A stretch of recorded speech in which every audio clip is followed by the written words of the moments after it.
আজ হচ্ছে জ্যৈষ্ঠ মাসের দ্বিতীয় মঙ্গলবার এবং আজকে আমরা মা মঙ্গলচণ্ডীর দ্বিতীয় দিনের যে পুজো সেটা করে নেব। তো এখানে সবার আগে মা মঙ্গলচণ্ডীর যে ছবি আমার কাছে আছে সেটা একটি চৌকির ওপরে লাল আসন বিছিয়ে বা লাল কাপড় একটা বিছিয়ে তার উপরে মাকে বসিয়ে নিয়েছি।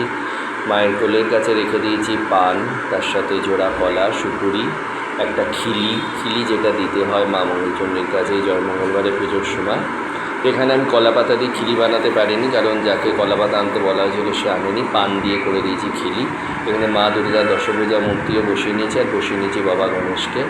এখানে সিঁদুর, কেশর, চন্দন, লাল চন্দন সব কিছু দিয়ে সুসজ্জিত করে নিয়েছি। মায়ের কাছে নিবেদন করা সমস্ত এই 17টা বেলপাতা, 17টা কাঁঠাল পাতা, তার সাথে জোড়া কলা, পান, সুপুরি সব কিছুই সিঁদুর, চন্দন, কেশর, চন্দন সব কিছু দিয়ে সুন্দর করে রঞ্জিত করে মায়ের চরণে নিবেদন করেছি। মাকে একটা রজনীগন্ধার মালা পরিয়েছি।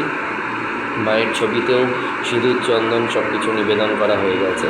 তো এরপর হচ্ছে এখানে মাকে জবা ফুলের মালা পরিয়ে নিচ্ছি। আর এই জবাটা আবার আমার গাছে আজকে হয়েছে। তো এই জবা ফুলের মধ্যে সিঁদুর, চন্দন, বেলপাতা, আতপ চাল এবং দূর্বা সব কিছু দিয়ে অর্ঘ্য মায়ের মাথায় নিবেদন করা হয়েছে। তার সাথে জবার মালা যেটা বললাম সেটাও মাকে পরিয়ে নিয়েছি। তো এরপর করে নেব বিশেষ পুজো মায়ের, যেমন আমি করতে পারি। তো জ্যৈষ্ঠ মাসের মঙ্গলবার যে কোনো দুটো, প্রথম শেষ বলে কিছু না, আমার সুবিধা মতন যে কোনো দুটো মঙ্গলবার আমি এবং আমার স্ত্রী মিলে পুজো করে নিই মায়ের। তো এখানে মায়ের জন্যে নিবেদন করার জন্যে রেখেছি আম, বেদানা, লিচু, কলা, শশা, এরকম 5 রকমের ফল, তার সাথে 5 রকমের মিষ্টি।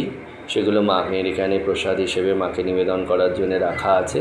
তার সাথে রাখা আছে সাজা পান, জল এবং মায়ের কাছে কিছু দক্ষিণা, সামান্য কিছু দক্ষিণা, তার সাথে পদ্ম ফুল, এই সব কিছু নিয়ে মায়ের পুজো করে তারপর মঙ্গলবারের ব্রতকথা সেটা পড়ে নিতে হবে। আমার মা এবং স্ত্রী তারা দুজনে উপসী, তারা দুজনে এখানে ব্রতকথা শুনবে। এখানে মা কালীর যে ছোট মূর্তি, যাকে আমি মা কৃষ্ণকালী বলি, তাকে এখানে মঙ্গলবার দিন শনিবার, মঙ্গলবার এবং অমাবস্যাতে মাকে স্নান করানো হয়। তো মাকে স্নান করিয়ে মাকে সিঁদুর চন্দন দিয়ে ভূষিত করে এখানে মঙ্গলচণ্ডীর আসনে বসিয়ে নিয়েছি। আর এখানে আমার গাছে ফোটা করবী এবং তার সাথে অপরাজিতা, যেগুলো যন্ত্রপুষ্প, সেগুলো মাকে নিবেদন করা হয়েছে। আমি অনেকবারই অনেক ভিডিওতেই বলেছি, পদ্ম, জবা, অপরাজিতা, করবী এগুলো হচ্ছে যন্ত্রপুষ্প, এগুলো দিয়ে শক্তি পুজো করা হয়। এখানে মায়ের পুজো আমার শেষের দিকে। এখানে মায়ের উদ্দেশ্যে জ্বালিয়ে নিয়েছি ঘিয়ের প্রদীপ।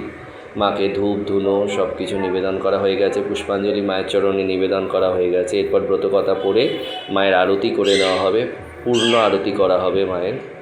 আর যেহেতু মা মঙ্গলচণ্ডী আমাদের কুলদেবী, বংশের দেবী, অনেকবারই তোমাদের বলেছি, তো তার একটা বিশেষ পুজো আমরা করি। এই নতুন ধুনোচিটা আমি কিনে নিয়ে এসেছি, খুব সুন্দর। এতেই ওই কাপের ধুনো ধূপ জ্বালানো হয়েছে। আর একটা নতুন ঘণ্টাও আমি কিনে নিয়ে এসেছি। এই ঘণ্টার আওয়াজটা খুব সুন্দর। পুরোনো ঘণ্টাটা ভালো ছিল, ওটা হরিদ্বার থেকে কেনা হয়েছিল। তো এটা আজকে আমাদের কাছাকাছি একটি দোকান থেকে কিনে নিয়ে এসেছি। তো এইভাবে করে নিলাম জয় মঙ্গলবারের দ্বিতীয় দিনের মঙ্গলবারের পুজো। তোমাদের যদি এই ভিডিও ভালো লাগে, লাইক, কমেন্ট, শেয়ার অবশ্যই তোমরা করবে। এবং সবাই মায়ের আশীর্বাদে ভালো থেকো, সবার ভালো হোক, সবার মঙ্গল হোক, সবার কল্যাণ হোক, এই বলে আজকের ভিডিও এখানেই শেষ করলাম। তো এবার আবার আগামী শুক্রবার মা সন্তোষীর বিশেষ পুজো আছে। মায়ের আবার নতুন করে ঘট পেতে মায়ের পুজো করা হবে। এখনও মায়ের পুজো বন্ধ নেই, কিন্তু ঘটটা পাতা হয়নি, তাই শুক্রবার মায়ের ঘট পাতা হবে। তা আজকে মায়ের জন্য একটা জবা মালা এক্সট্রা ছিল বলে মা মনসাকে পরিয়ে নিয়েছি, কারণ মাকে সচরাচর মালা পরানো হয় না। তো আজকে মার কাছে জবার মালা, পদ্মফুল সব কিছু পরিয়ে নিয়েছি মা মনসাকে। তো এইভাবেই করলাম পুজোর ভিডিও। সবাই ভালো থেকো, শুভরাত্রি, জয় মা।